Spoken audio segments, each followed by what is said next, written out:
Welcome to the deep dive. Today we are tearing into a stack of source materials that aren't about how to write code, but how modern software actually gets built, tested, and shipped. Right. We're not focusing on the languages themselves, but going deep on the concept of the tool chain. That's right. And, the tool chain is often this invisible factor that separates a successful engineering team from one that's just constantly battling friction. So it's more than just the compiler. Oh, way more. It's the integrated system, the whole scaffolding that really dictates developer velocity, project stability, and, long term maintainability. So if the language is the blueprint for the house, the tool chain is the construction crew's standard operating procedure, their equipment, and all their safety guidelines. Exactly. It's where the engineering process truly lives. And historically, that process was, well, a lot more ad hoc. How so? Back in the 70s and 80s, development was all manual compilation and linking libraries. You had full control, sure, but it was fragile, highly customized. And then came IDEs in the 90s and 2000s, which brought some order to the chaos. A sense of order. Yeah, they streamlined local integration. The real explosion, the inflection point, was in the 2010s with modern package managers tools like pip for Python or NPM. Ah, right. That standardized how we share and consume code globally. And that's where we are now in the 2020s, the era of fully integrated ecosystems. So, our mission in this deep dive is to strategically compare three major toolchain philosophies Python, Rust, and C++ by looking at three core elements. Field systems, package management, and testing frameworks. Exactly. We want you to walk away understanding which path is best for your strategic goals. Okay, let's start at the foundation then, the project blueprint. How do these tool chains even know what your project is? Their approaches could not be more different. It's a spectrum, really. It reflects the heritage of each language. Python, which we're calling the accelerator, has this very flexible component-based ecosystem. Right, you see a sprawl of files like pyproject.tombilin, setup.cfg, requirements.txt. They're all over the place. And the power there is incredible customizability. If you want to use poetry for one thing and Flit for another, Python's philosophy is basically go for it. But that sounds like a double-edged sword. It absolutely is. The insight from our sources is that this freedom can lead to, well, fragmented configuration. And if your team doesn't have strong discipline, that fragmentation becomes tech debt fast. Yeah, I can see that. A new developer joins and spends their first 2 days just figuring out which specific combination of tools is needed for this repository. That friction is a real business cost. Now, contrast that with Rust, the Sentinel. Its philosophy is unification. Total unification. It's a single, opinionated, all-in-one system settled on one file, the cargo.toml. And Cargo isn't just a package manager. No, it's the project definition, the build tool, the test runner. It's everything rolled into one. Because it's all centralized and integrated by design, the sources gave Rust the highest possible rating for configuration simplicity. The cognitive overhead is just massively reduced. So Rust is basically enforcing best practices, whereas Python offers maximum freedom. But what about C++ map, the engine? It promises maximum control. C++ relies on meta build systems. These are tools that generate the actual build instructions for whatever platform you're targeting, whether that's Visual Studio or Linux makefiles. And the key files are things like cmakelist.txt, which are notoriously complex. Incredibly high effort. So if Rust can offer this integrated simplicity with cargo.toml, why would any modern team put up with the complexity of learning a whole meta language like CMake just to define their project? What does C++ give you that the others can't? You tolerate it for absolute granular platform control. Okay. C++ is often working right at the boundary of the operating system. Sometimes you're writing code that has to perform identically across a dozen obscure hardware configurations. CMake lets you meticulously specify compiler flags and hardware capabilities for every single target. So you get unmatched power in platform definition. You do. Yeah. And that control is essential for systems programming, game engines, and that really specialized bare metalwork. So in part one, the trade-off is laid bare. Python has a low barrier to entry but needs human discipline. Rust mandates a consistent, easy experience but limits customization. And C++ requires a huge upfront investment learning that separate build language in exchange for total control. Right. Exactly. So moving from the project structure, the next critical step is managing the supply chain, dependency integrity. This is where reliability and predictability live or die. And the gold standard here is the lock file.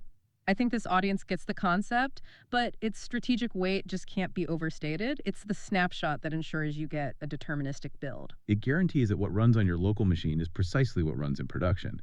And what's fascinating here is how the philosophy of each language dictates how easily you achieve that. If we look at the strategy chart, we see Python and Rust both use semantic versioning. That's standard. C++ is still playing catch up, right? It is. Tools like VCPKG and Conan are making progress, but consistency is a challenge because C++ libraries themselves aren't universally versioned that way. But the real differentiator seems to be conflict resolution. Yes. Rust, again, has advanced native conflict resolution baked right into Cargo. If two dependencies need slightly different versions of the same library, Cargo is remarkably good at figuring it out, or failing clearly and telling you why. Whereas Python's is pretty basic and C++'s is. Often entirely manual, a developer has to literally go in and fix the broken link themselves. And this brings us to that aha moment from the sources, the automated flow versus the manual one. It's about who is responsible for stability, the tool or the human. Look at path 1, the Rust flow. A developer adds a dependency, cargo.toml updates, and the cargo.log file is automatically generated instantly. It's an atomic operation. It is. The environment is guaranteed identical across the whole team, and the developer didn't have to remember a second command. The toolchain enforces the practice. Now, path 2, the Python flow. As the developer, you add your new dependency to an input file, maybe requirements.in. Right. Then you have to remember to run a secondary tool, like pip tools or a poetry command, to generate the final log file, requirements.txt. And this is a huge strategic difference. Python's environment is identical only if the developer follows that secondary process. The onus is on human compliance. Entirely. And on a high-pressure Friday afternoon, the moment a developer skips that manual step, they introduce potential fragility into production. Rust's toolchain is built to prevent that human error. It's the difference between having mandatory safety inspections built into the machine versus just hoping the operator remembers the checklist every single time. That distinction alone is a compelling argument for Rust in high reliability environments. It really speaks volumes about a project's risk tolerance. That reliability question leads us straight to our third point, ensuring code correctness. 3 different philosophies on testing. Right, so if dependency integrity is solved, the next challenge is making sure the code itself works, and the implementation varies wildly. Where does Rust stand? Rust, once again, treats testing as a first-class citizen. The framework isn't an add-on, it's built directly into the language and the Cargo toolchain. You just run Cargo test. And this integration has to change developer behavior. Radically. Because unit tests can literally live in the same file as the function they're testing, it encourages continuous validation, test-driven development. They even have documentation tests and integrated benchmarking with Cargo Bench. It's a complete validation toolkit from day one. Okay, so Python lacks that core integration, but it makes up for it with a massive ecosystem. A truly mature and powerful one, yeah. The third-party tools are world-class. They become the de facto standard. The sources all point to PyTest as the essential tool.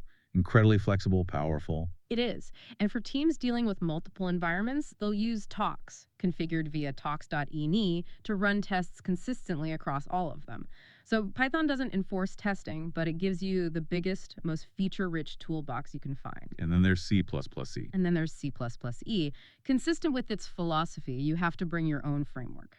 There's no standard testing package, nothing. So the team have to first pick a framework, Google Test, Catch2, Doctest, whatever, and then spend time wrestling with their CMake file to integrate it. Exactly. They have to configure their complex meta build system to find, link, and compile that external library. The maintenance burden is huge. And it fragments knowledge, doesn't it? A developer moves from one C++ team to another, and they might have to relearn the entire testing methodology for that new project. It's a tax on engineering mobility and standardization. Okay, so we've covered the technical landscape configuration, dependencies, testing. If we step back and look at the whole picture, the choice isn't really about which language is objectively best, is it? Not at all. It's about which toolchain provides the optimal developer experience for a specific strategic goal and, just as important, for specific business constraints. When we look at the developer experience dashboard, the personalities of these toolchains become crystal clear. They really do. Rust is optimized for reliability and low operational friction. Python is optimized for speed and productivity via its ecosystem. And C++ is optimized for raw power, accepting high complexity as the price of admission. So let's connect this to the business rationale. if you're building in data science and machine learning? It's Python, and it's not even close. Why? The rationale isn't the toolchain's integration, it's the unrivaled ecosystem. You just cannot beat the maturity of libraries like NumPy, Pandas, PyTorch. The productivity gain from those tools outweighs the governance cost of Python's fragmented setup. Okay, but what if you're building high-performance command line interface tools? The sources say Rust is becoming the clear winner there. It is. For CLI tools, you want performance, reliability, and easy distribution. Rust gives you memory safety, C++ level performance, and a single binary you can ship anywhere thanks to Cargo. No dependency hassles for the end user. And for domains that need true bare metal access game development, operating systems C++ is still the engine. It's the industry standard, entrenched for decades. The major game engines, the low-level graphics APIs, they're all C++ doll. If you need to integrate directly with that stuff, C++ ability to tune every compiler flag via CMake is a strategic requirement, not an optional complexity. But, and this is a huge but, we have to align the toolchain with the team. Technical merits don't mean anything if you can't hire people. Absolutely. The hiring pool size is overwhelmingly in Python's favor. It has the lowest barrier to entry, the largest talent pool. C++ and Rust require much more specialized skills. Higher hiring costs, longer ramp-up times. We saw the learning curve for C++, and Rust is dramatically steeper. So if your business needs to prototype fast, iterate constantly, and you can accept lower performance for developer availability, Python is the accelerator, no question. Conversely, if your product is critical infrastructure, a database, a financial service where correctness is everything, Then Rust's steep initial learning curve pays massive dividends in long-term reliability. It is the sentinel safeguarding stability. and C++ requires that specialized expert team that's already versed in build systems and memory management. It's the engine, and it demands expert mechanics. The summary is clear: Python for velocity, Rust for correctness, C++ for raw power. So what does this all mean for you, the learner, right now? The three distinct strategic paths to production are mapped out. You have to choose the toolchain that aligns with your risk tolerance and team, not just the language that looks cool. But what's really provocative here is that these lines are about to blur. The future of the toolchain is moving beyond these individual languages and into systems that connect them. How? Well, the most effective teams will leverage a few converging trends. First, AI-enhanced tooling. Think GitHub Copilot helping to bridge the complexity gap in C++ more, automating build setups. Or machine learning applied to dependency analysis, flagging conflicts before they even hit your machine. Exactly. Then you have cloud-native and distributed systems, remote build farms, containerized testing. The speed of your local compiler matters less than the speed of your distributed build architecture. And maybe the most exciting trend is cross-language interoperability. I think so. Universal build systems like Bazel are trying to manage C++, Python, and Rust in one cohesive system. And you have powerful language bridges like PyO3, which lets Python leverage the safety and speed of Rust directly. So that's a real strategic question you should be thinking about. It is. If you can use Rust as a high-performance, safe module inside a Python service, does the toolchain difference between the accelerator and the Sentinel matter as much? When interoperability becomes seamless, which philosophy, speed, control, or safety will ultimately dominate our shared future?